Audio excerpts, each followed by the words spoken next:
Welcome back to another retro review, and this message is for my female viewers. If you can hear me, I guess that makes you female. Hello. I guess you can say, I know what women want.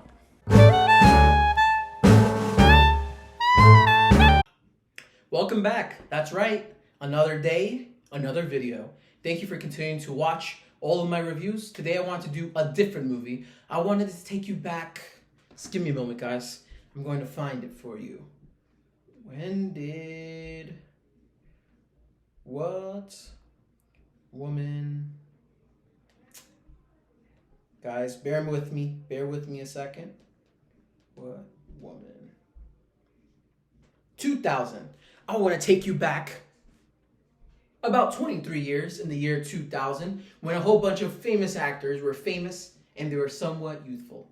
And there's nothing wrong with aging, but I feel like sometimes some people, I guess they go through some stuff and they lose the same edge that they once had, the same presence. And I want to talk about the movie What Woman Want. So the reason I decided to make a review on this was I think a week ago, I was looking for something to watch. And so I went on YouTube, and then there was sometimes they'll recommend free movies, and they recommended What Women Want. And I sat down, I literally laid down my bed and I watched the whole movie on my phone. Yeah. So that really gave me a refresher. Honestly, I think that the movie was pretty good for that time. And it was one of those movies that showed the superstar that was Mel Gibson in his heyday. It was before Signs and everything, and he did a really good job in the movie. I mean, it's kind of a funny premise. It's a funny premise because it's the idea of men versus women and the differences and how people think and everything. And then they took a very cliche approach to it by having him be a womanizer, and he learns to see women as people. Because that's what happens when you learn to care for someone or you get to know the other side. It becomes hard to kind of see them as something on other.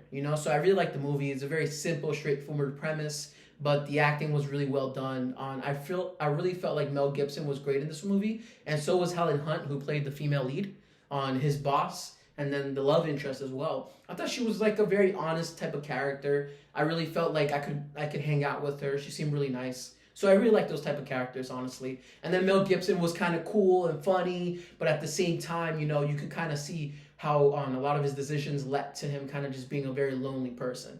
But he had money, so that's always kind of cool to see. But it's those type of stories. I really did enjoy it. I thought Marissa Tomei was really good in that movie too. She was funny, and I guess they kind of had her more for a laugh in the movie because she was playing the kind of a stereotype, not stereotype, but a character trope, I guess would be it, of what women are seen as the crazy ex or the crazy person and that type of stuff. And I really liked it because it was kind of a little bit about being empathetic, which means you try to understand the other person, and then him seeing everybody's thoughts and everything it becomes hard not to try to learn not to care about another person because you know so much about them. So I really thought it was a very simple, fun premise. I think they later tried to do What Men Want, and I don't remember too much about that movie. Maybe one day I'll watch it so I can make a review for that one as well, and then we can compare it and be which is more interesting, What Women Want or What Men Want?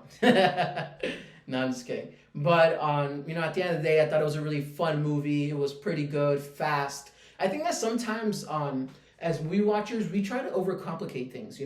I think at the end of the day, if the movie has a pretty good premise, you're entertained from the beginning to the end. And I was, especially the scenes where he tried to put on women's clothing to try to get into their head for his assignment at work. I thought that was funny and stuff like that. Especially how he got shocked and then he tried to do it again and he was like, nope, I'm not doing that again. And it was really good. The one of the funniest scenes for me was when what's it called?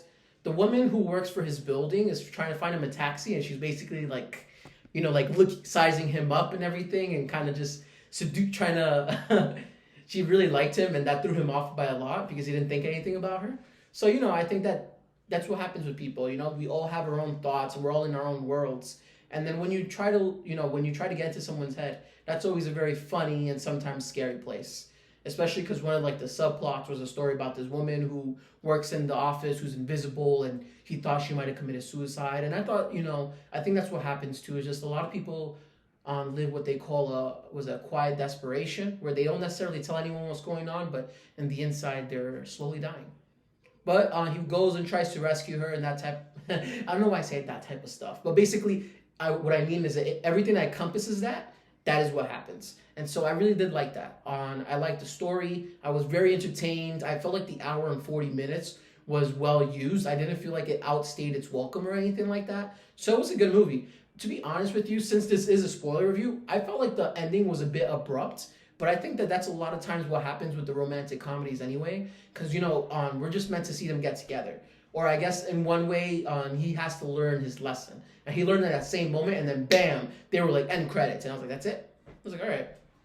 So, thank you for watching, guys. Don't forget to give a like and subscribe, because tomorrow there'll be another video. So I'll see you mañana.